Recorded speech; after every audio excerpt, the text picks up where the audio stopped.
السلام عليكم ورحمة الله وبركاته بسم الله الرحمن الرحيم الحمد لله رب العالمين اللهم صل وسلم وبارك على سيدنا ونبينا محمد وعلى آله وصحبه أجمعين.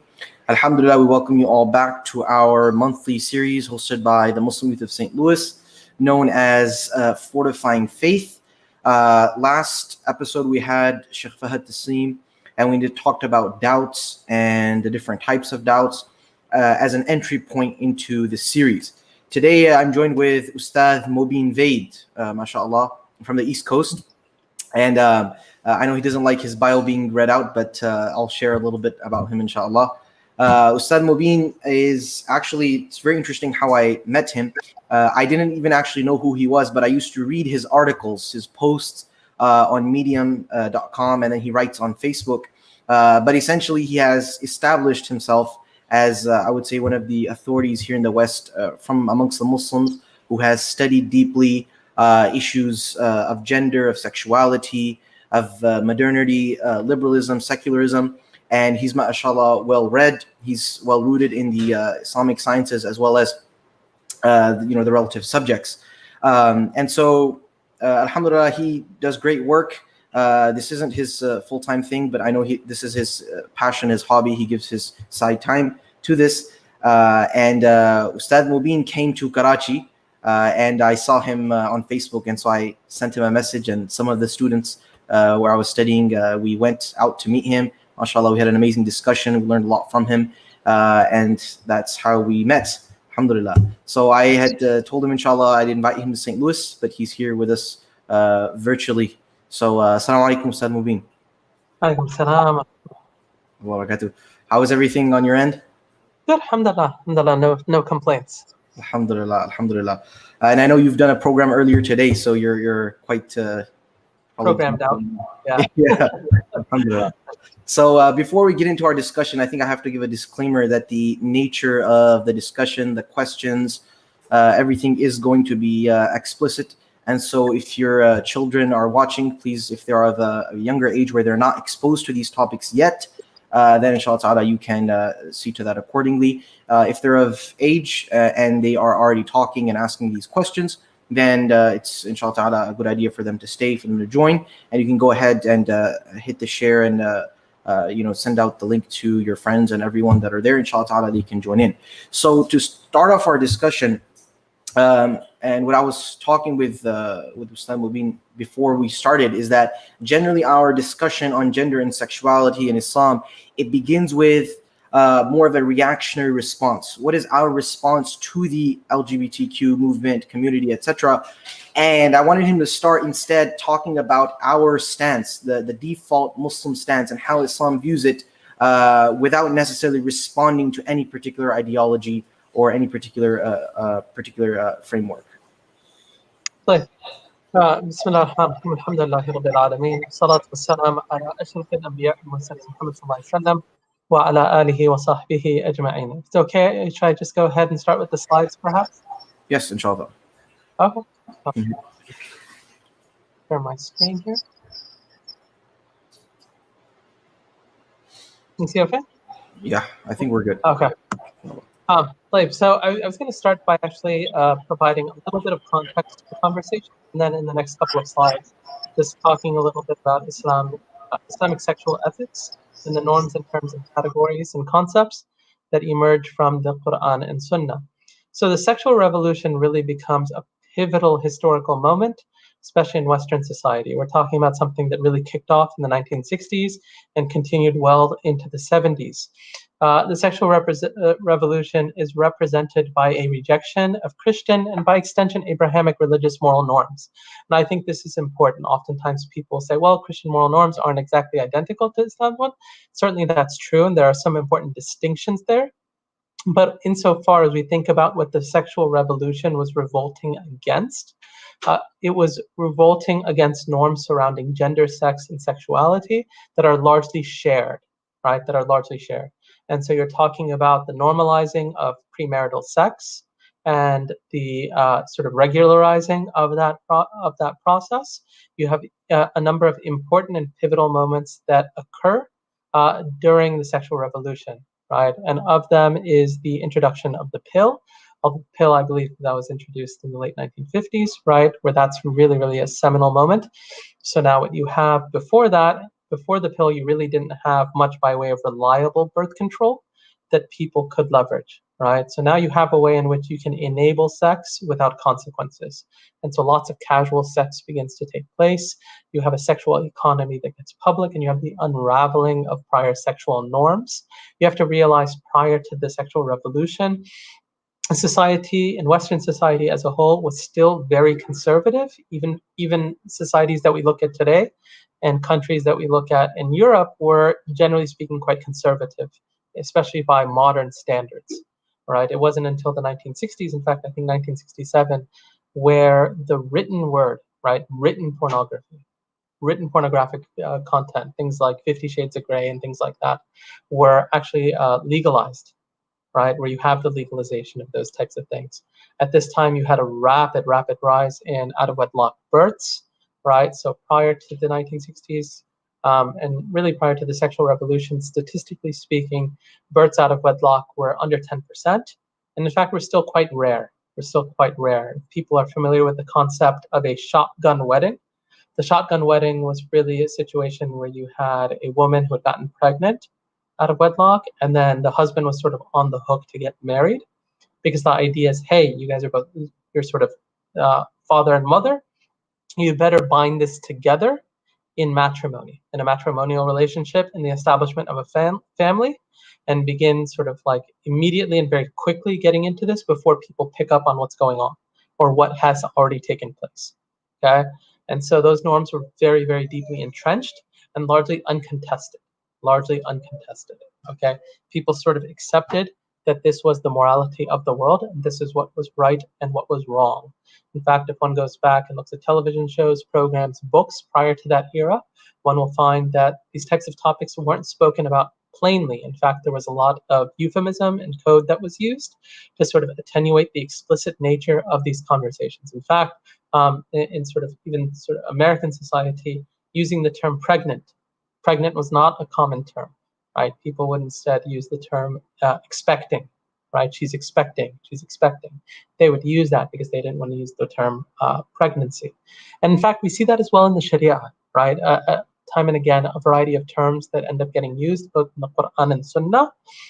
Oh, lamastum nisa, right? Or you touch a woman, for instance, when it applies to sexual intercourse, right? Things like that, right? You have various terminology that implies or certainly directly connotes or denotes some form of sexual activity, but instead we have different terminology that ends up getting used. Okay, so this is common convention, and in proper sort of more modest societies, those things end up being quite a bit more common. Now, that's not to say that people didn't speak or write about intimacy, but it's different, right? When people are writing more about sort of romantic relationships and the pursuits and love, right? Certainly more platonic love, and not like just very lewd and erotic writings, right? Which really emerge out of that time period of the sexual revolution, and today are quite common, are really, really common.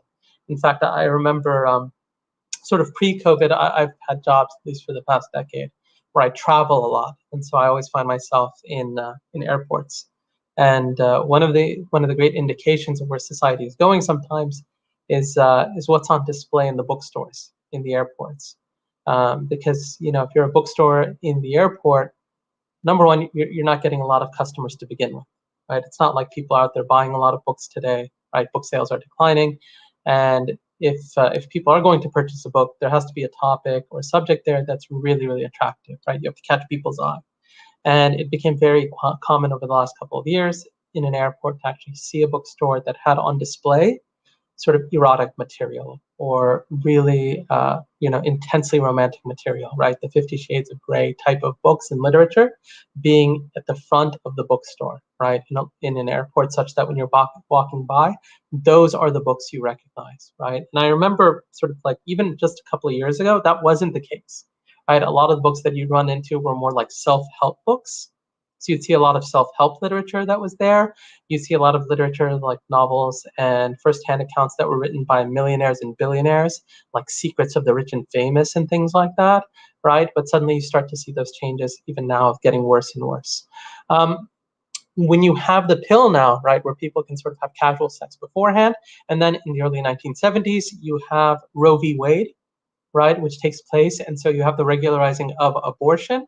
So you have consequence-free sex sort of to start off with the pill being rather effective as a means of preventing pregnancy, and then you have abortion as a fail-safe in the event that contraception fails, which it can, right? It's not foolproof, right? Or it isn't sort of 100%, right? And so when that happens, you have the fail-safe of the abortion, right? And so abortions begin to climb, and suddenly you get to rates where you're having 1 million abortions, literally 1 million abortions taking place annually in Western societies and in America in particular, right? In fact, the numbers for the past 2 decades have always been around somewhere between 600,000 and 1 million annual abortions. So a very, very high number of abortions that begin to take place.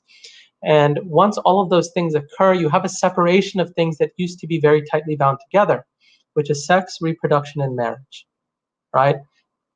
Prior to this moment, or prior to that moment, rather, marriage was always bound up, or sex was always bound up in the question of family, in procreation and reproduction, and in marital life, right?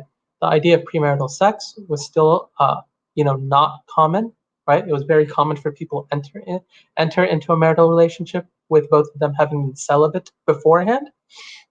And now, what you have after the sexual revolution is those things being sort of separated out, right, as independent variables.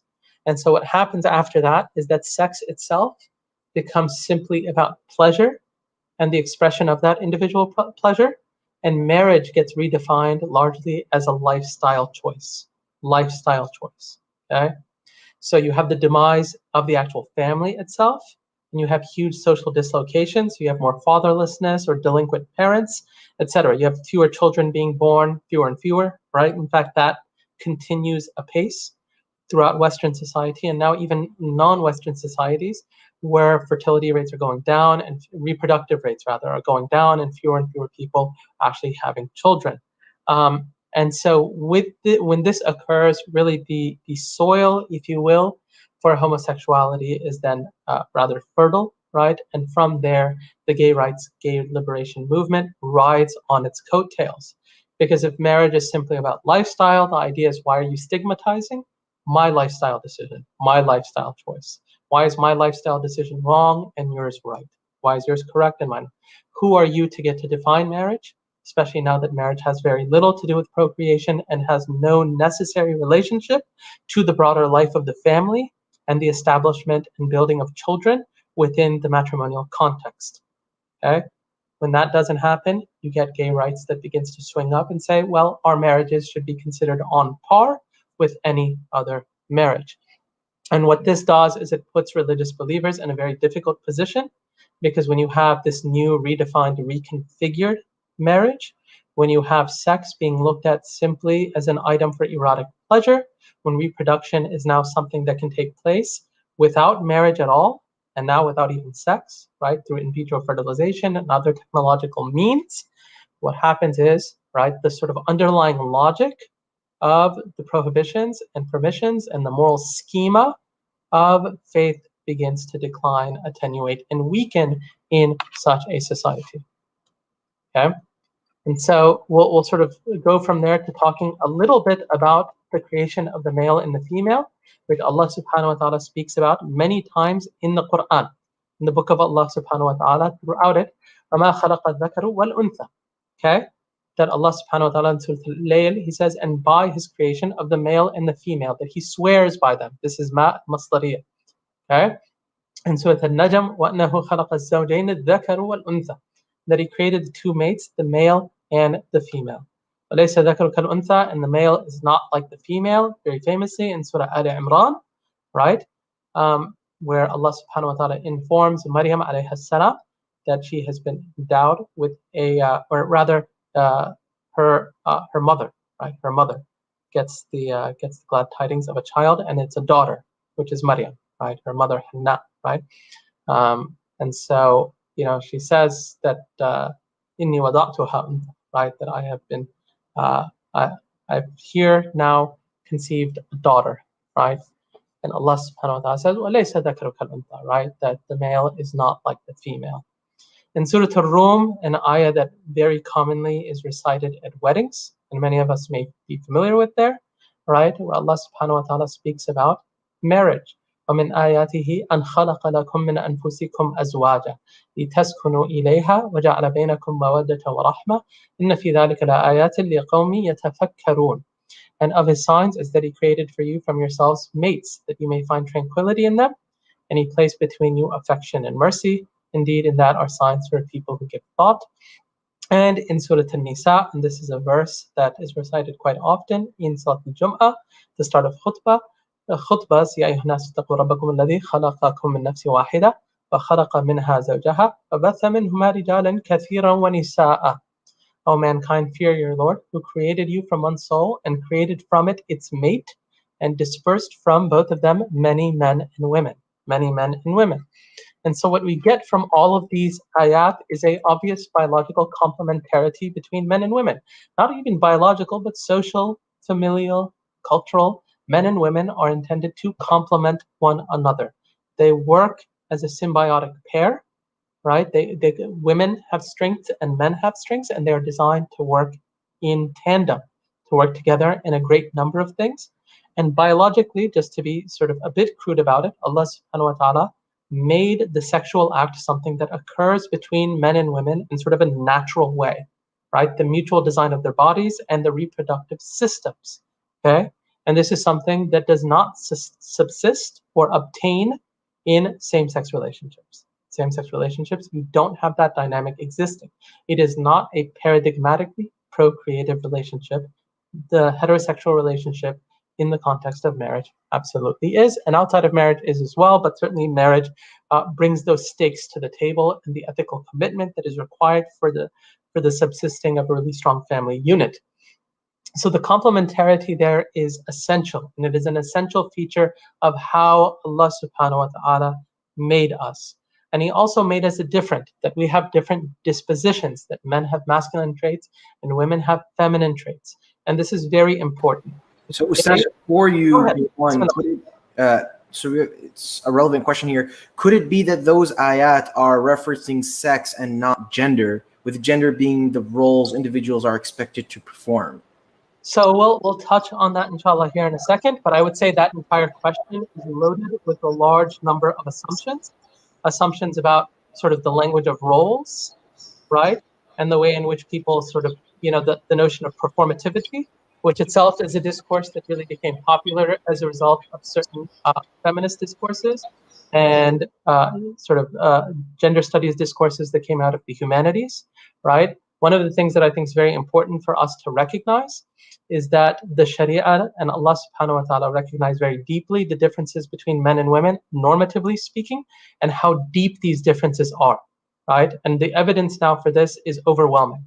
And I say this not just as a biological fact, right, where we talk about masculine and feminine differences vis-a-vis our bodies when it comes to, where we have muscle distribution or brain differences, sort of white and gray matter and hippocampus size and things like that, which is quite substantial when one comes to those differences, and cellular and genetic differences. So we have a large sort of physiological differentiation between men and women, again, as a normative matter. There obviously can be exceptions, right, where women can have sort of larger brain structures, and they may have some, or they can have sort of body types that can be somewhat different or divergent, right? Those things happen, right? There's sort of a spectrum, but when we talk about normativity, we're talking about very substantial differences between men and women.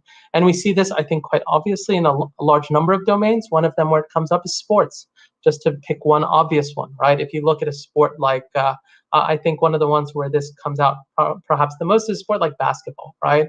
Where if you think about the sheer number of men that can dunk, right, on the court, right? Like basically every guy in the NBA can dunk, right? It's actually pretty rare to find someone in the NBA who can't dunk. You actually have male high school, middle school, right, guys in like the what is it, the sort of select teams and all that type of stuff, Right. that can dunk, right? The 14, 15-year-old guys who can dunk.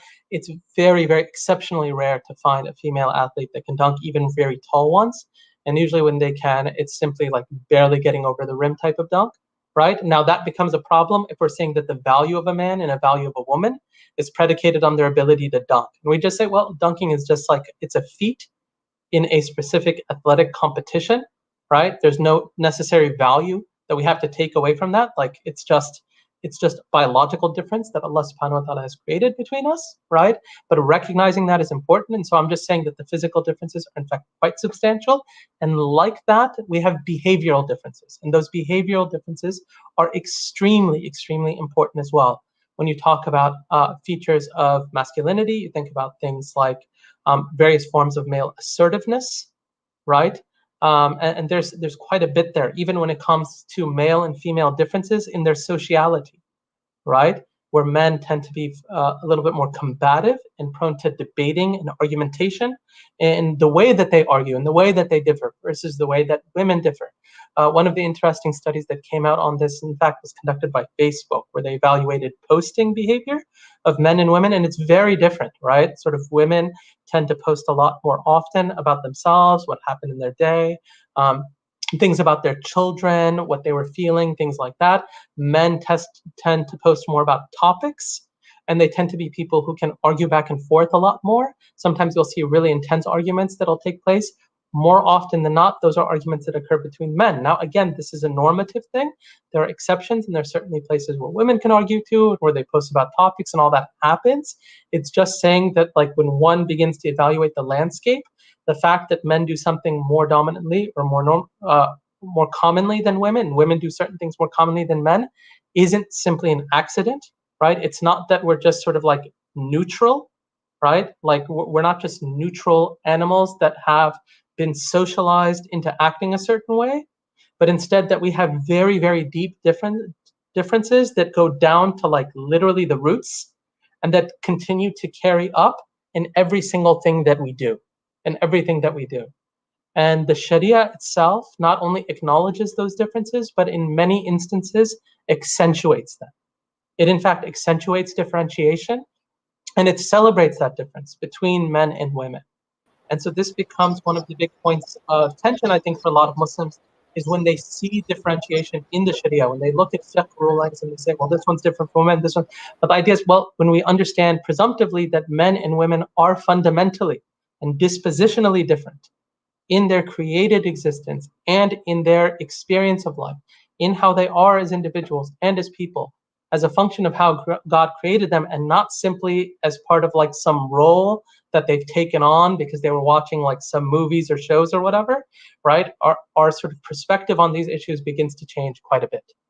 And just to add on, Ustadh, looking at the ayat itself, even if you can possibly argue against whether the dilala is there, but the ahkam that are there from other sources for men and women are so, there's such a stark difference between the ahkam that further solidifies this, dilala, this reading that has always been read into by Muslim scholars. Sure, and I'll just add a couple of things onto that, right? Obviously, we have norms to minimize zina, which we've spoken about, which is physical contact before marriage, khalwa, right? Prohibition against khalwa, where men and women are alone, sort of marriageable men and women are alone together, which is also prohibited. The Prophet ﷺ telling us the men and women are alone together. The third is shaitan with them, right? Modest dress and behavior for both men and women. But then when it comes to Islamic teachings on gender, that there are only two, right? And the only sort of inclusion as part of that is for the khuntha mushkil, or for intersex individuals who are hermaphrodites, right? Or people that are physiologically ambiguous in some ways. And there's a lot of material that I can talk about on that. But if you're interested, that I think is a bit beyond the scope of this discussion, an article I've written on Muslim Matters, it's called The Male is Not Like the Female, which has a lot of detail on that particular subject.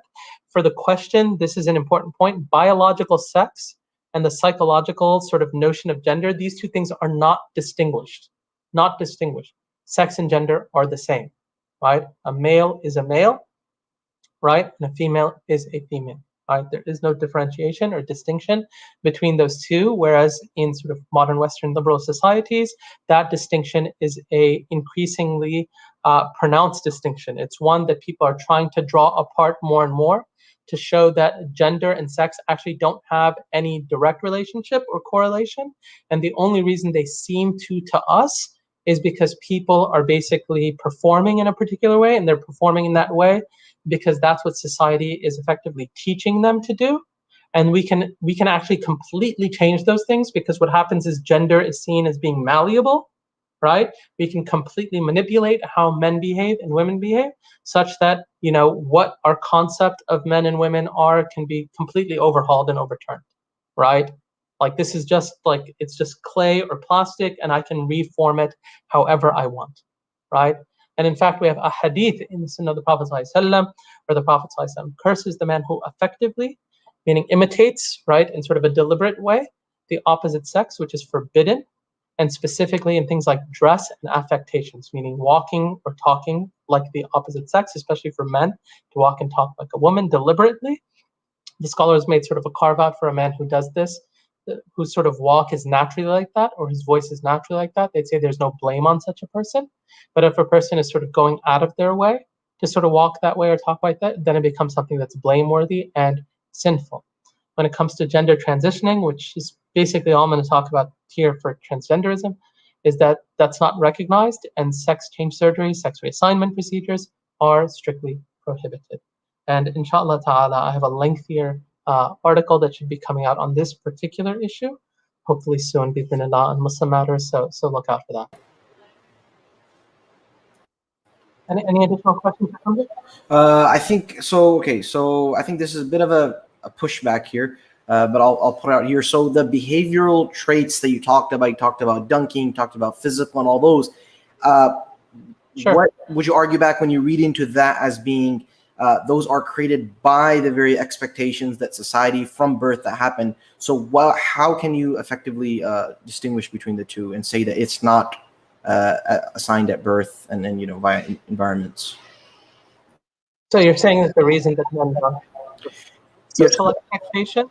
Right. So like you're talking, you've mentioned the conclusions and the results. So we know that there are physical, and we know that there are differences, and the behavioral. Sure. So like, I mean, like muscular distribution, it's not like a structured thing, right? I mean, if a man has muscles in a particular part of the body, I'm not talking about something that people are conditioned or socialized into thinking. Right. Now, some might say like some of the empirical studies where we're talking about behavioral things are that way, but the idea is that these are things that are transcultural, right? So they span out across variant cultures and societies, right? And the fact that that is like a normative program that one can see, irrespective of what society and culture someone's in, we'd have to assume that what we're seeing here is sort of a universal program to try to advance a particular type of like gender differentiation, right, as opposed to something that merely reflects that. We might even extend it to say that some of these behavioral differences are things that we see in animal life as well, right? Where do you draw the line? Yeah, like at some point, like when you talk about variety of studies, when you look at men, right? Men are considerably more aggressive, they're competitive, they're more risk-taking, they're more willing to take on violent behavior. If you look at the prisons throughout the world, the vast majority of those in prisons are men who commit practically every crime at a higher rate than women.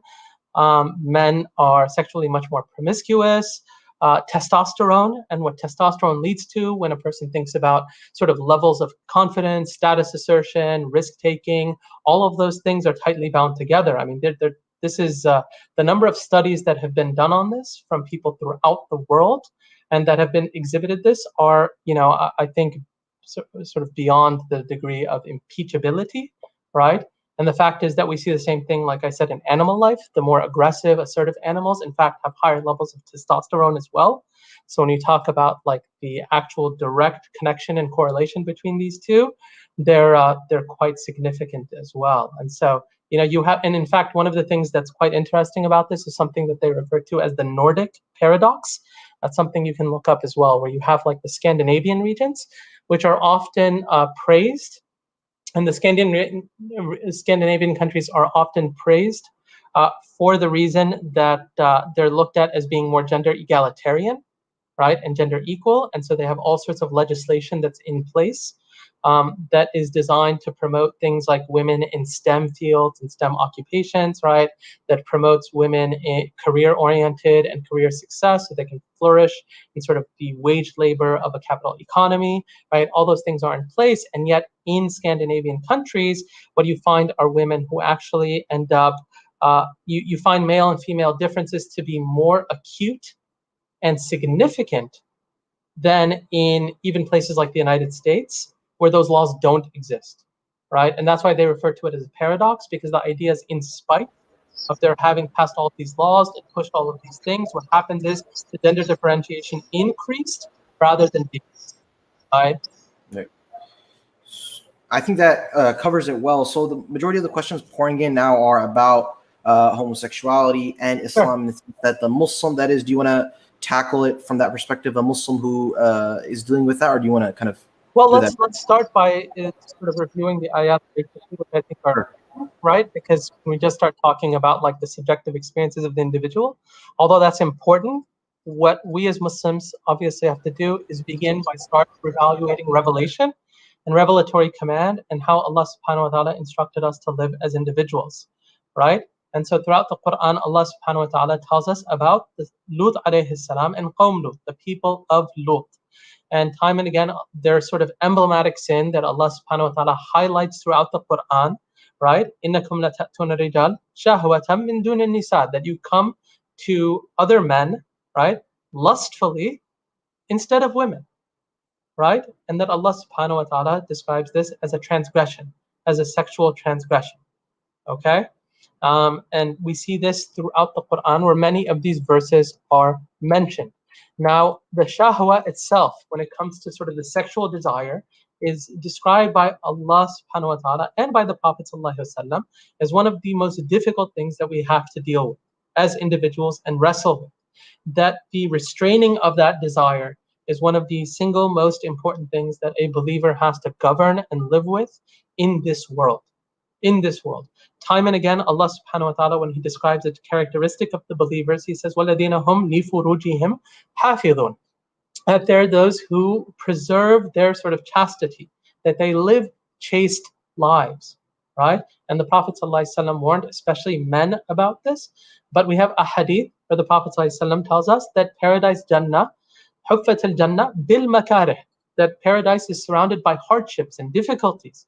وَحُفَّةَ النَّارِ بِالشَّهَوَاتِ, but the hellfire is surrounded by temptation and desires. And so this is an important point for us to keep in mind, that all of us are tempted in this world with desires. Allah describes this world as a test. الَّذِي خَلَقَ الْمَوْتَ وَالْحَيَاةَ لِيَبْلُوَكُمْ أَيُّكُمْ أَحْسَنُ عَمَلًا, that Allah subhanahu wa ta'ala created death and life to see which of you would behave and act best. أَحْسَنُ عَمَلًا, who does the best deeds, given the fact that this life is a test. And so all of us have sort of dispositional and sort of intrinsic desires that emerge within us that call us to sin of various sorts. And the responsibility that we have collectively as believers is to restrain ourselves from falling into sin. And that is a shared responsibility that every last one of us has. Every last one of us has, irrespective of how difficult it is. And this is why Allah subhanahu wa ta'ala, when He talks about the sexual sin, for the believers, قُلْ لِلْمُؤْمِنِينَ يَغُضُّوا مِنْ أَبْصَارِهِمْ وَيَحْفَظُوا فُرُوجَهُمْ, tell them to lower their gaze and to guard their private parts. وَقُلْ لِلْمُؤْمِنَاتِ, and Allah says the same thing to believing women, يَغُضُّضْنَ مِنْ أَبْصَارِهِمْ وَيَحْفَظْنَ فُرُوجَهُمْ, right? That they have to lower their gaze and to guard their modesty and private parts. Okay? So this is what a believer has to do. And this is the ultimate command that a believer has to live with, and they try and they fight and they struggle with it. And it's just like any other sin, right? A person struggles to live an upright life. Perhaps they might sin. If they do sin, they seek forgiveness from Allah subhanahu wa ta'ala. They repent and they try to return to Him, right? A person can fall into sin. People fall into sins, right? But the idea is that we try as hard as we can, recognizing the gravity of the sin and the gravity of the one that we are sinning against. Okay? We recognize the gravity of that. We recognize how serious these sins are, right? We don't sort of weaken their import. let alone the way that Allah subhanahu wa ta'ala has spoken about them in the Qur'an. When Allah subhanahu wa ta'ala speaks about zina, إِنَّهُ كَانَ فَاحِشَةً وَسَاءَ سَبِيلًا, that is an evil and wicked path to take. And it results in all sorts of consequences that are undesirable to a healthy and moral society. And so this is why as believers, we have to try to commit ourselves to this. And if we fail, we return back to Allah subhanahu wa ta'ala. We return back to Him. And we ask of Him to forgive us for our sins, just like we do all the time in our prayers and in our dua and every act of worship that we do. And we resolve not to return to sins because we recognize how serious sin is. Okay? Now, I think this is important. Now, Sheikh Hamzah, I had some material. Let me sort of ask you here, because I think we talked about a number of things. Now, I think you sort of asked about the individual who's going through it. I want to touch on a number of things related to historical developments, media, global trends, origins, sort of the nature versus nurture, some of the popular misconceptions, and then getting back to the question of identity, which I think is at the heart. Like, how should a person think about this issue, like experiencing same-sex desires? Does that work? Yeah, that's fine, inshallah. Okay. Allah, so I'll keep sharing my screen here. And I'll try to pick up the pace a little bit. So just a couple of historical developments when it comes to, now we talked about the sexual revolution. This is something that happened simultaneously with it, right? Or sort of parallel with it when we start talking about homosexuality and the development of homosexuality and the gay movement, right? One of the most significant sort of milestones, if one looks at it, are the milestones of the adjustments and updates to the DSM, which is the APA's Diagnostic and Statistical Manual of Mental Disorders. In 1952, homosexuality was listed among the sociopathic personality disturbances. In 1968, it is formally removed, right?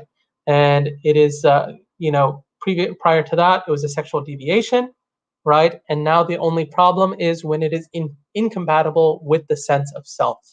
In 1973, all references to homosexuality are removed from the DSM. Further research on homosexuality, which up until that point was very much focused on homosexuality as a pathology, is now discouraged, and it's no longer fashionable or acceptable socially, intellectually, or scientifically to inquire into the psychological causes of homosexuality, in spite of the fact that there was a fair amount of material, and there remains a fair amount of material that indicates a relationship between homosexuality and, or rather, homosexual sort of attractions and early life trauma and things like that, right? So there's that. Media and pop culture play a huge role in this. And so you think about shows like Ellen and Will and Grace and all those types of shows begin to emerge and develop. In movies and TV shows, you get a common theme of sort of a gay person who's not accepted by his family. You have them assuming different roles on TV, right? And so people who are very affable, easy to get along with, they're sort of victims in a society that's extremely judgmental. Oftentimes they're presented in shows as a voice of reason, very funny, kind, right? That sort of becomes the public perception, right? And during this time, especially I'd say in the latter part of the 90s through the 2000s, you have that image inverted with fathers, right? And so the father becomes sort of the buffoon, the person who is a drunk and just watches football and is a drain on the house, sort of liability to the household, not very responsible, not very caring, not very empathetic, just a sort of loser dad becomes sort of the common motif. You have a sort of a slew of movies that come out about the uninhibited male, right, who's like this adult who's never grown up, right? All of those things begin to happen. Teens are encouraged during this time, especially I'd say the 2000s, the idea of questioning, the idea of sampling your sexuality, right? The idea of the glamorous gay life, that becomes a major thing that becomes quite public. You get LGBT clubs and pro-gay counseling programs in schools.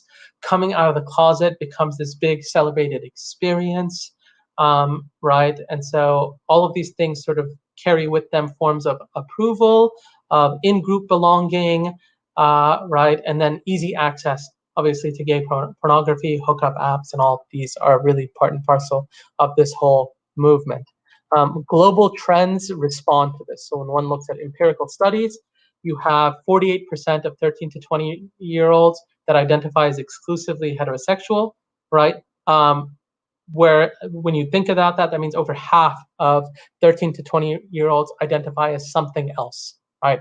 Either bi, some people use the amorphous queer, or gay, or lesbian, or whatever else, right? Or some of these other sort of more obscure identifications, right? 65% of males aged 21 to 34 identifies exclusively male. The older you get, the more identification you get around that. The younger you get, the more variability you get, because the idea is that just to be exclusively heterosexual is now a taboo thing, and where people gain social and cultural cachet is by being sexually diverse and open, right? Sort of non-judgmental, inclusive, affirming. All of these ideas become a really significant part of this entire discussion. Over a third of Gen Z, born in the mid-1990s to the early 2010s, strongly agreed that gender did not define a person as much as it used to, versus only 28% of millennials. Again, so like, to what extent is my gender something that I actually consider significant or important? Well, you know, more and more people say, well, gender is just like an imposition from society, and part of my liberation and freedom is to remove those shackles and to express myself in all sorts of gender divergent ways, right? And you have GLAAD, which is a very prominent LGBT organization, which shows the accelerated acceptance report of LGBT, which is more of an activist term and movement. You have 20% of millennials that identify as LGBTQ as part of the recent 2017 study. 12% of millennials as transgender or gender nonconforming. Okay, so very, very high rates, right? If you look at like the 90s, and where transgender rates especially were, you're talking about 0.00 sort of 1 type of percent, right? Now you have the numbers really burgeoning when it comes to those types of things. Sweden in particular, 2008 versus 2018, a 1,500% rise in gender dysphoria, right, which is a clinical condition, and that diagnosis amongst 13 to 17-year-olds born as girls. And in the UK, young people refer to gender treatment. You can see the numbers, right? Only 97 people in 2009, right? Now over 2,500 between 2017, 2018. So these global trends are really, really important and significant. So Sheikh Hamzah, maybe what I'll do is I'll push forward for 5 more minutes, and then what we can do is more of a Q&A. Does that work? Sure thing, inshallah. Okay, inshallah. So very, very quickly, origins, nature versus nurture. We talked about this already. Is there sort of a gay gene? There are a lot of studies on this. There's one that came out that was pretty significant from the New Atlantis. You can look that up. And you'll find that, in fact, there is no sort of scientific research that actually supports the gay gene contention at all. So there's that. Another thing is that, again, this was sort of 2019, August 2019 study, over 500,000 participants, right? And again, sort of the lead author said there is no gay gene, right? Up to 25% of sexual behavior can be explained by genetics, remainder being environmental and cultural factors. And so sexuality remains something that is to a large degree elusive. What forms us and what makes us sexually attracted to people is something that, again, sort of aside from the obvious notion of like attractive and subjective attractiveness, you know, is something that remains something that like people are still trying to figure out and understand. And there isn't a clear sort of biological deterministic motivation for it.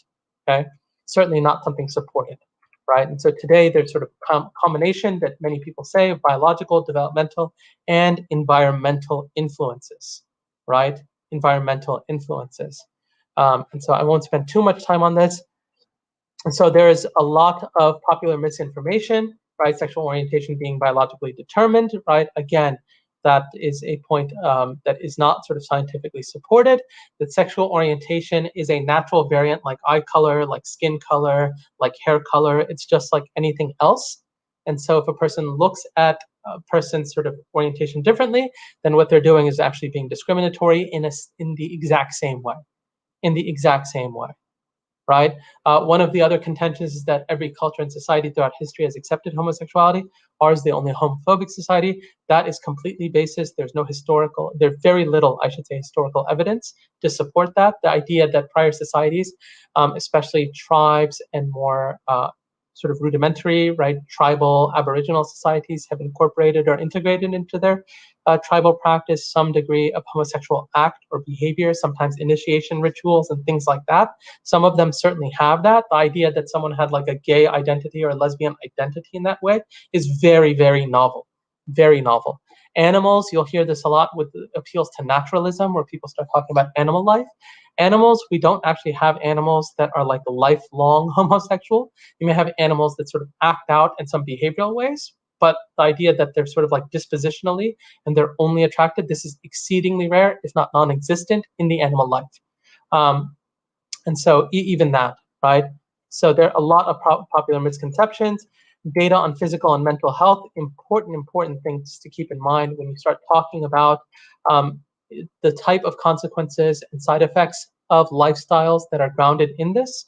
So gay youths account for 30% of completed suicides, 40% of lesbian, gay, bisexual, and transgender youth have either attempted or seriously contemplated suicide. 60% of bisexual and gay male youths using substances, so like narcotics use, substance abuse, things like that, and they met the psychiatric criteria for substance misuse. Likewise with injectable drugs and things like that. Now, the common argument against this is that it's all social prejudice, but there are many studies that show that statistically adjusting for discrimination does not significantly reduce the mental health disparities between homosexual or heterosexuals and LGBT identified persons. And that's one study. This is another study that reinforces the same thing from Sweden in 2018, and yet another study that we can look at here, and this from 2017. Okay, so many studies, and this was focused in northern Sweden. So I'll skip through this. I'll talk about the last bit here, which I think is important. Islam's on the sexual itself. So there are two paradigms for understanding homosexuality. One is the essentialist definition, which is it's part of my fundamental identity. It is who I am. I am gay, I'm lesbian, I'm trans, I'm etc. Right? As opposed to I have or experience or struggle with same-sex attraction, same-sex desire. I'm struggling with feelings of gender dysphoria, which make me sort of inclined towards certain behaviors and practices that I see as being more common in the other sex. Okay? That is a very different way of conceiving of a person and the underlying struggle, as opposed to a person taking that on as a fundamental feature of who they are and their underlying identity. And this is critical. This is critical because when one thinks about the Sharia has a very specific difference that is enhanced between desires and actions, right? A person can desire a large number of sins, but the refusal to act on them and the life of restraint is in fact something rewarded. What is blameworthy are the acts themselves, and that is where sinful implications come into the equation. Again, the term homosexual itself is a very novel term. Late 19th century, prior to that, we didn't even have the term homosexual.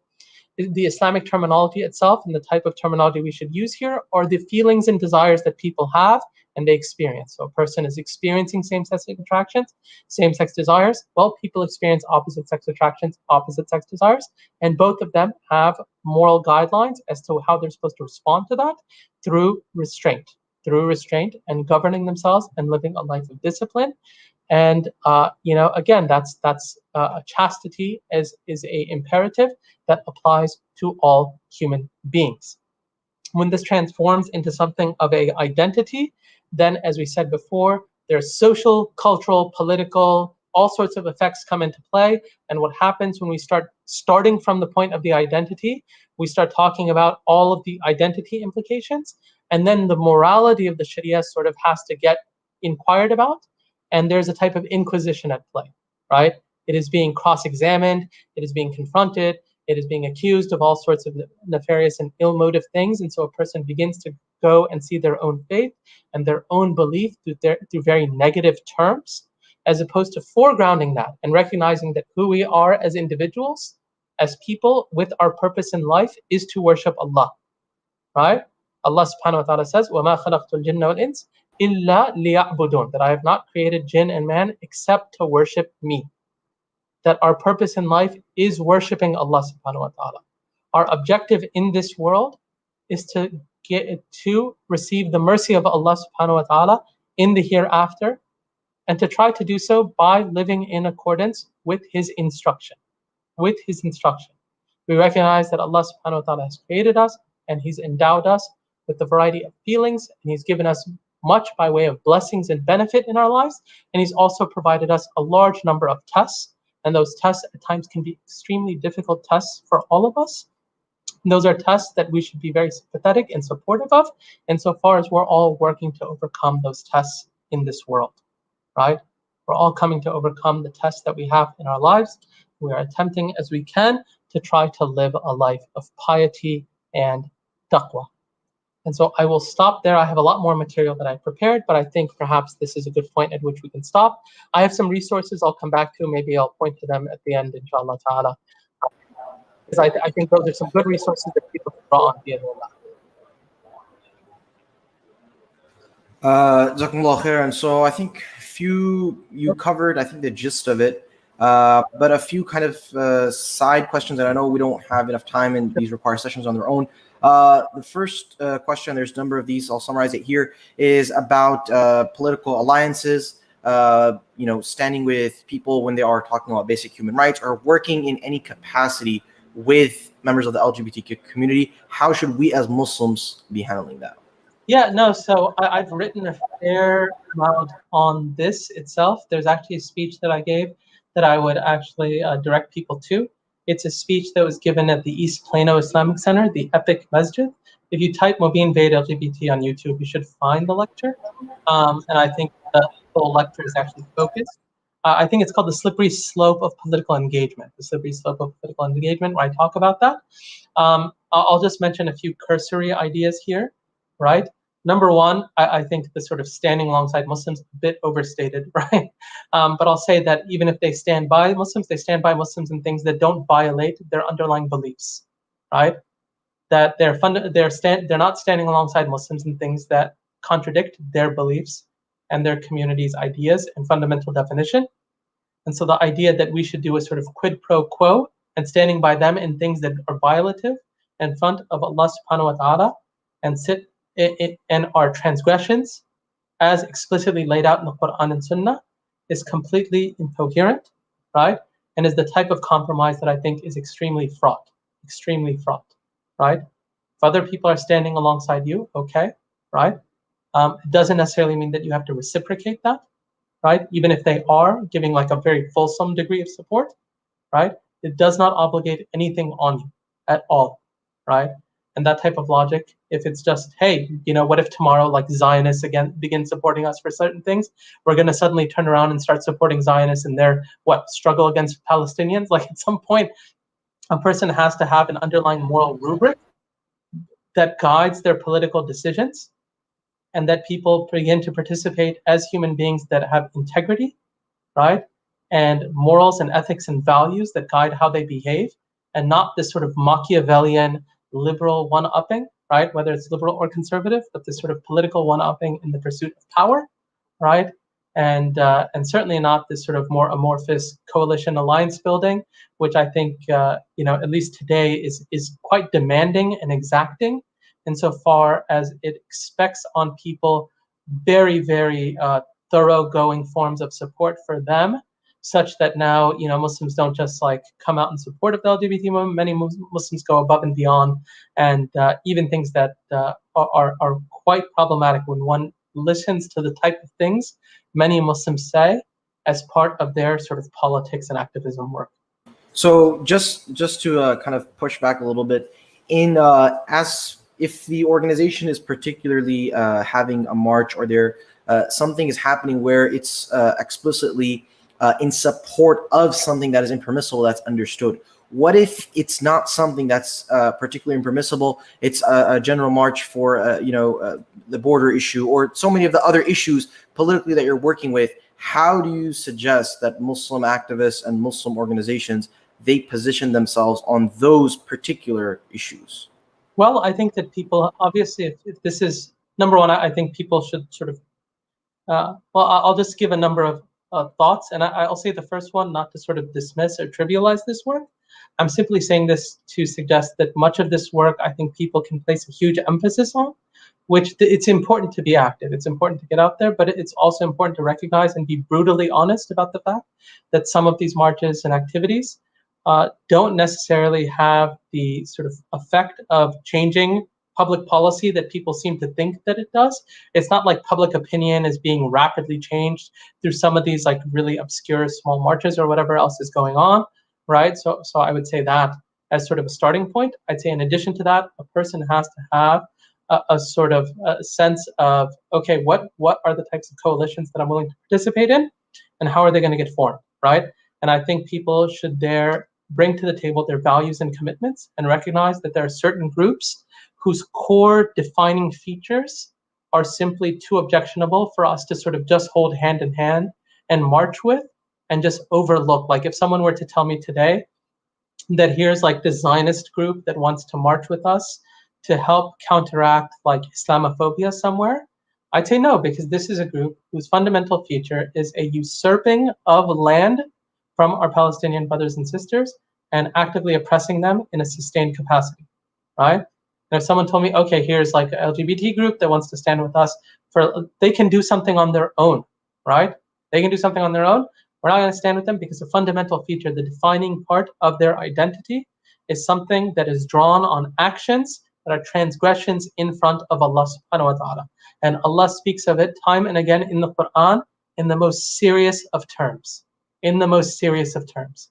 And when a person begins to overlook these things, simply in the name of political expediency, it is the type of activity that takes a toll on a person's soul. And that is important for us to recognize as believers, that we are not just existing here as sort of political, identitarian, ethnic actors, but we are trying to live as Muslims in a life of submission.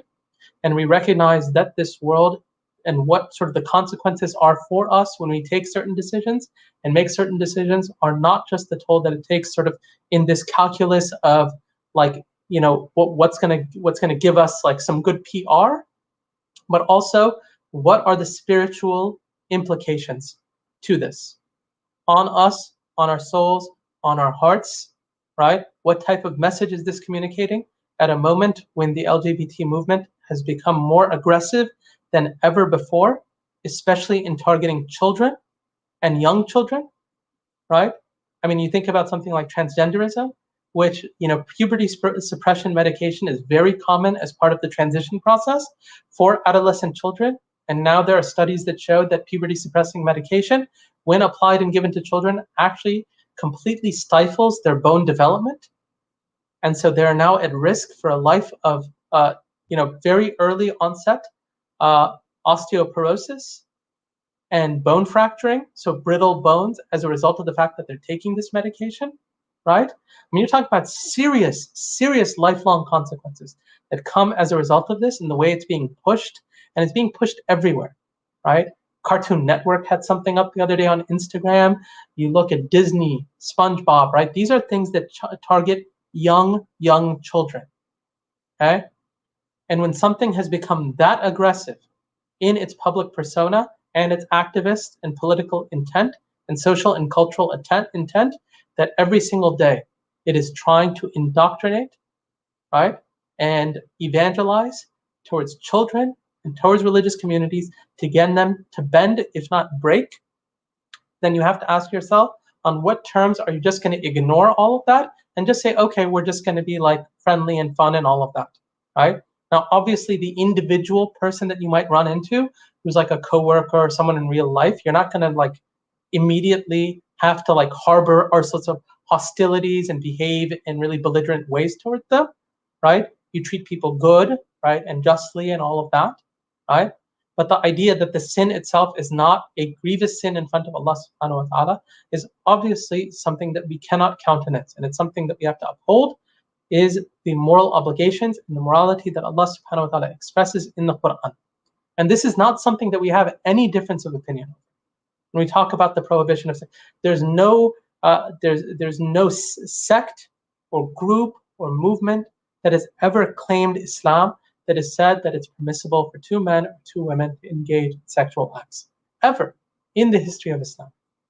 This is as much a feature of Muslim consensus and Islamic consensus from its very beginning as anything that exists in Islam. And for a person to look at something, right, a sort of idea which, rejecting it is kufr. Rejecting it is kufr. to just downplay that, right, is, I think, a very, very problematic approach to take. And it is the type of thing that we can only dialogue with insofar as we begin by starting to think of ourselves as believers first, as people that have obligations in front of Allah, who recognize that this world is a temporary world, it is short, right? We only have but so many days that Allah has given us in it. And what we're seeking from Him is that perhaps by living how He wants us to live, that we will receive some element of His mercy, and that we'll be counted amongst the Ummah of the Prophet ﷺ in the hereafter. Ameen. Ameen. So that covers the, very eloquently, that covers Muslims in dealing with other organizations. Now, two kind of questions, and I'll put them together. Obviously, the most common question is that if I have someone personally coming to me and saying that not only are they having certain feelings, but they identify now, or they've come out now as homosexual, how to deal with that? And in a similar vein for masjids, as this becomes more common, how should they handle it in a more, from the logistical perspective or from a practical perspective, how should they handle that? What should be their responses? What are some guidelines that you can give for masajid? Yeah. So the individual personal question, I think, is a bit more complicated. I'll actually, let me show a couple of resources which I think are good resources. 1 second here. Let me pull this up. So I just highlight these because I think they help on both points. On the first point, when you talk about lectures, this conference on the left, I would highly recommend Wahid Jensen's lecture and then my lecture. I think those two are very, very good. I think the others are sort of hit or miss a little bit, just being honest on that. And then I think on the right side there, Sheikh Mustafa Umar gave a talk at his masjid, or rather he hosted a talk called Teaching Transgender Ideology in California Schools, What Muslims Need to Know. I think these types of programs in masajid are very important programs to educate parents, to educate families, and to educate our youth, right? So I think we have to have more educational programs where we end up talking about these things. I think for individuals who are struggling, there are some good support networks that are out there for Muslims who are struggling with same-sex attractions.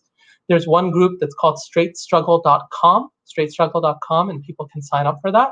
They can sign up using a pseudonym, so they can anonymously participate, right? And they can get help and support from other Muslims who don't question the hukam of Allah subhanahu wa ta'ala, but seek as they can to live a life that is upright and oriented towards Him.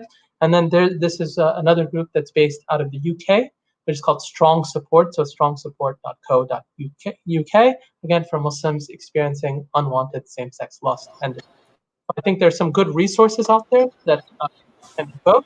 I think on the individual level, when you meet somebody or you're counseling them who sort of came out of the closet, I think that's a bit more complicated. Obviously, I think what we try to do is get them to not look at themselves exclusively as being defined by their desires, right? Like, okay, you have this sort of same-sex attraction that you're experiencing, and if you act on it, it's haram. I have opposite sex attractions that I experience, which if I act on them are haram. We both have sexual attractions. If we act on them, they're haram. We don't have to be defined by them. We don't have to be defined by them, right? I mean, if I were to experience sexual attraction, which if I acted on them would be zina, right? I would not go around saying that I'm a zani because I constantly experience these attractions on a regular basis, and it's just fundamental to who I am, and I don't want to have to live in a way that's violative of my identity, right? I think that would be a problem. We'd say, look, you don't have to take on that label. That's a problematic label. The label you should sort of put as paramount, and your sort of fundamental label as an individual and as a believer is that you're a Muslim. Is that you're a Muslim. You're a believer. You're a believer that has tests, that has trials, that has struggles, that has desires. Just like every other Muslim. You're part of the Ummah of Muhammad sallallahu alaihi wasallam. You're a believer. And this does not have to dominate your life, right? It doesn't have to dominate your life. So, so we might talk to somebody about, look, if these are things that are like really acute and intense, such that you cannot ever see yourself like getting married or having family, okay, well, Allah subhanahu wa ta'ala has provided many paths in life through which a person can find fulfillment as a worshipper, as a student of knowledge, as a person who gives in charity, as a good son or daughter, right? You have relations in the world, as a believer, as part of the ummah, right? There's all sorts of good that you can do in the world and that you can become and gain a lot of personal fulfillment through. right? And that you can do to acquire taqwa in front of Allah, right? Inna akramakum indallahi atqakum. You can live a very noble, honorable existence in front of Allah subhanahu wa ta'ala without having the fulcrum of your life being your actual sexual desires. So I would say the extent to which we can get people to reconceive of themselves, not merely as sort of this gay or lesbian or whatever person, but instead as a believer first and foremost, who experiences sexual desires, and that those are desires that have to be governed and restrained, and then from there, developing methods by which that restraint can be embodied. So to interject there, so kind of a follow-up question is that if the argument is made that a heterosexual has the ability, they have a halal outlet, Sure. and so the substitute for zina is nikah, is marriage. But what about for the homosexual who has no substitute? There is no halal alternative. How can that be just on for that? So one can say, like, the person who has heterosexual desires has a halal outlet, specifically within the context of marriage, right? That they have a sanctioned, legally sanctioned context in which they can carry out their sexual desires. But it's not as if marriage completely forecloses on even people who have opposite sex desires on those desires, right? Which is to say that people continue having those desires and they'll continue to be tested by other people.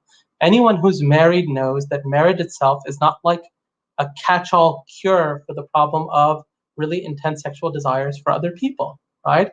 That continues and that sustains even post-marriage, right? Even post-marriage, or else you wouldn't have so much infidelity. Yeah, obviously you talk about tests like pornography use and nudity just in media and everything else. This is ubiquitous. This is ubiquitous, right? So even though there's sort of a marital outlet here, it's not as if the marital outlet, right, is going to sort of scale necessarily for the vast majority of men, or clearly many men, who will nonetheless experience sexual desires on an ongoing basis, right? And so there's that, right? It's certainly important to, so I'm only saying that because the difference here, I think people exaggerate the difference in terms of the test and the relative difficulties in those tests for someone who has opposite sex desires and someone that has same-sex desires, right? In some ways, the person who has same-sex desires may not be fronted with their desire as regularly as someone who has opposite sex desires, only because the opposite sex desire person is sort of being marketed to more regularly and confronted with fitan on sort of an ongoing basis, perhaps in a different way, perhaps sometimes in a more intense or acute way. So there's that, right? There's that. And again, the whole point of marriage, and this is what we talked about already, is that Allah subhanahu wa ta'ala created us, men and women, in complement. And that's, in fact, even how sex works, right? Sex works that way. There is no natural mechanism or means by which two people of the same sex can actually engage in sexual intercourse to begin with, right? And so it is a violation in front of Allah subhanahu wa ta'ala. So although they don't have marriage as an outlet, and we can certainly be sympathetic to that, right? The idea is that the cure to that problem, right, is not acting out in the haram, right? It's not acting out in the haram. Because if people are undergoing really significant tests and the solution is always like, okay, well, this is haram, but because this test is difficult for me, then I'm just going to be able to act on it. Well, then, what's the point of a test? The whole point of a test is that tests will be difficult. That's what tests imply. The Prophet ﷺ, he said, إِذَا حَبَّ اللَّهُ قَوْمًا إِبْتَلَاهُمْ. And when Allah loves a people, He tests them. فَمَنْ رَضِيَ فَلَهُ الرِّضَى. And whoever is pleased with the test that Allah has given them, for them is the pleasure of Allah. وَمَنْ سَخِطَ فَلَهُ السَّخْطُ. أو كما قال عليه الصلاة والسلام. And whoever hates and despises this test, has contempt for them is the displeasure of Allah subhanahu wa ta'ala. For them is that displeasure. Okay? The Prophet ﷺ, and many times told us that people get tested according to their level of iman. And those Allah loves, He tests them. He tests them. Allah tells us in the Qur'an, did you think that you would be less? Right? أَفَحَسِبَ النَّاسَ أَن يُتْرَكُوا أَن يَقُولُوا آمَنَّا. Did people think that they would be left to say, we believe? We believe. وَهُمْ لَا يُفْتَنُونَ. And that they would not be tested. And that they would not be tested. Of course not, right? And so when we talk to our children about these issues, we should not start off with like the identitarian discussion of like who's homo, who's hetero. No, those already conglomerate too many different issues, right? Too many different issues that need to be distinguished between. We talk to them about desires that individuals have. We talk about the way that Allah subhanahu wa ta'ala created us, the purpose of marriage, right, which is bound up in questions of marriage and family and procreation. And we talk about everything that sits outside of that being a violation and transgression against the laws and morals and the moral schema of Islam, right? And then we talk about how we all are created with desires, right? And we're all created with a large variety of tests, and sometimes we sin, sometimes we don't, right? And when we sin, we do tawbah to Allah subhanahu wa ta'ala, right? We make tawbah, right? I mean, that's what Allah tells us. La taqnatu min rahmatillah. Don't lose hope in the mercy of Allah subhanahu wa ta'ala, regardless of how often you have fallen into sin. We all fall into sin regularly, and we beseech Allah subhanahu wa ta'ala for His mercy, that Allah maghfir lana, right? Arhamna, that Allah forgives us and has mercy on us. I mean, so just to summarize, first of all, although marriage is legally sanctioned, it's a legally sanctioned outlet for the heterosexual, that doesn't necessarily mean that will completely take away that person's fitna or their desire. And then you mentioned a number of reasons why. Secondly, the idea of a test being there, that's the whole purpose. It's supposed to be difficult. And thirdly, that as a believer, your Allah being pleased with you is in you being patient with that test. Now, going back to the question we missed out on, the Muslim community, the Muslim masjid. So how do you, as a Muslim masjid, what are guidelines? How do you have a gay couple walk in or a gay person walk in who wants to pray? How do you handle that practically on the ground? Well, I mean, how would you know, right? I mean, it's not like we're asking people, like, who are you sexually attracted to when they walk through the doors of the masjid, right? I've never asked anyone that question. I think it's more difficult with the transgenders, right? Yeah, I mean, the transgender obviously is a more obvious use case, right? Clearly, but I'd say for like just a man or a woman, they come to the masjid, they're worshippers, right? Even if someone's if someone's behaviorally different or a bit, we're not like going in there inquiring, right? And we shouldn't inquire of people like, hey, what's like your sexuality or something, right? That's not like an appropriate way to talk to begin with, right? People should attend the masjid to worship Allah subhanahu wa ta'ala, right? And at the end of the day, if people are there to worship Allah subhanahu wa ta'ala, I promise you'll find open residence, right? There's always an open seat. People, look, most of our masajid, when it comes to like the regular salawat, it's not like they're packed, right? We talk about dhuhr, asr, maghrib, isha, fajr, right? There's plenty of space, right? Jum'ah gets crowded, of course, right? But if you come there, you're a believer with everyone else. That's who you are. You're a believer with everyone else. And the more regularly you come to the masjid, the more you're a part of the community, the more the salah is an essential part of your life. And so if someone comes in who has same-sex attraction, faddal, we won't know, right? How can we possibly know where your attractions are, right? And that's not what we're building our relationship with you off of anyways. And it's not like we're going to sit around one day and go around the circle of the masjid and say, hey, what's your sort of like, who are you sexually attracted to? Who are you? Like, that's not a discuss. That's never happened to me in my life in a masjid. Okay, it's like the idea that I'm going to be outed or something, right, is not there. Okay, so a person should not shouldn't be insecure about their access to worshiping Allah subhanahu wa ta'ala in such a confine or a context. Obviously, the transgender question is much, much larger and deeper question, and I think a bit more involved. Perhaps we can save that to a later date, especially after the article comes out, inshallah. Inshallah. I would say if someone comes there and they're like, if someone comes to the masjid and they're like announcing it to the world, right, then that's a problem, right? If someone's coming there and they're being like flamboyant and they're announcing all of this very provocatively, right, and just trying to provoke a reaction, then, right, like what choice do we have? If someone's just going there to sort of be an antagonist and an agitator, right? Those types of people are I mean, what are you supposed to do with someone who's literally just come to the masjid to agitate the crowd and get them angry or something like that? Right. I mean, that's not like a very mature thing to do with to begin with.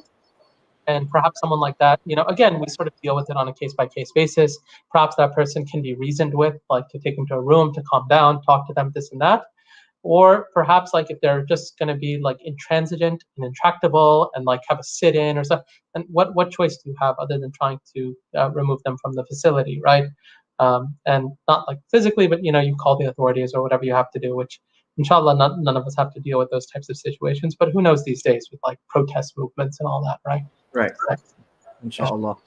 Okay, so as a Muslim, do I actively have to be against homosexuality? So I guess to frame that a different way, if in my workplace or in my school I am coming across someone who is homosexual or what that along that line, where does nahi anil munkar come in there, and how do I? Sure. So if you're like in a workplace, no one's asking you to like volunteer all of your opinions in the workplace, right? I mean, who's asking you to do that? I mean, most workplaces, you're not sort of in a position where it's like, anyone asks you about like your social or moral opinions on things like this. These are very, very uncommon. And part of the reason they're uncommon conversations is because for most corporations, they would trigger HR violations, right? And in those settings, obviously, these are things that you may not necessarily be at liberty to talk about, right? In which case you avoid it, right? Because that's, it's not the case that in every context you can have sort of an open political social dialogue. The same way you probably wouldn't talk about a number of other hot button issues that, like, if you talked about them, it would just like risk your career, right? If you're sort of like casually offline and talking to a friend or a coworker or something like that, right? Again, if someone were to ask you like point blank, right, do you consider it sort of immoral, homosexual acts? You would say, okay, yes, absolutely, I do, right? Absolutely, it's an immoral act, right? And a person shouldn't be apprehensive about asserting their morality when they're asked about this in sort of very direct way. But at the same time, a person doesn't have to, as the question asks, sort of proactively be out there on these types of issues in the workplace, precisely because of the types of implications those carry in modern corporate settings. If you're just going to sort of lose your job in the next moment, and then you don't, obviously that's not the conversation that you want to foreground. But that doesn't mean that when you do have the opportunity to talk about it, that you avoid it, right? That you shouldn't habituate yourself into a sort of timid state of non-expression, where when you do have the opportunity to sort of teach your children, talk to others, right? When you do have all those opportunities, that you're sort of taking a more meek, sort of feeble, sort of non-committal stance, as opposed to something that's very confident about the Quran and Sunnah, right? And the Prophet ﷺ, as he told us, right, that man ra'a minkum munkaran, that if you see something evil, right, what's the first thing? فَلْيُغَيِّرْهُ بِيَدِهِ, that you try to change it with your hand. وَإِن لَمْ يَسْتَطِعْ فَبِلِسَانِهِ, then if you can't, move your tongue. وَإِن لَمْ يَسْتَطِعْ فَبِقَلْبِهِ, right? That at a minimum, that you try to do so with your heart, right? So even if you're in situations where it's like let's say, so you're at some corporate meeting and they're sort of mentioning some sort of positive LGBT thing and rainbow flagging and whatever that happened, right? Like we went on the march as a company or whatever, right? At a minimum, a person's heart should not be indifferent to these things. A person's heart, even if they're not going to get up and like or something like that, we're saying that obviously that may not be like a viable option given the corporate setting, but the person shouldn't be indifferent to these things, and Allah knows best. Jazakallah khairan. Okay, so I think we've pretty much gotten through all the questions. And my question to you at the end is that you mentioned some of the resources. Are there any other resources you wanted to mention specifically for reading or watching that you feel? There are a lot of good articles. There's one article on Muslim matters that I think is good, that people like, especially people asked about like Muslim individual who has same-sex attractions, and that's called From a Same-Sex Attracted Muslim. That's the name or title of the article. If you type that in, and it's a Muslim Matters article, inshallah you'll come across that. If you're interested in a bit more academic pieces on this, there's a piece I wrote called Can Islam Accommodate Homosexual Acts? And that is a refutation of an academic named Scott Kugle, who argued for the permissibility of homosexual acts in Islam. So you can read that article bi'idhnillahi ta'ala. And so there's that. And then, I have my writings on Medium as well, medium.com/occasional reflections. If people are curious to read some of those opinion pieces, they're a bit shorter. They can navigate across some of those, where I deal with this and similar issues around marriage and gender and topics like that. Bi'idhnillahi ta'ala. Inshallah. So we'll make sure we link all that up, inshallah ta'ala, in the comments Inshallah. for everyone to benefit. Jazakumullah khairan to Ustadh Mobeen. If you're on Facebook, make sure you follow him. You can follow his Medium account as well, where he posts articles, and he's on Muslim Matters as well. Ustadh Mobeen, Jazakumullah khairan for joining us and for giving us your valuable time. Not a problem. I noticed you added the Ustadh to my name. I'm not sure if you're just trolling me or something. It's appropriate, inshallah. Allah يبارك فيك. الله يبارك فيك. جزاك الله خير. السلام عليكم.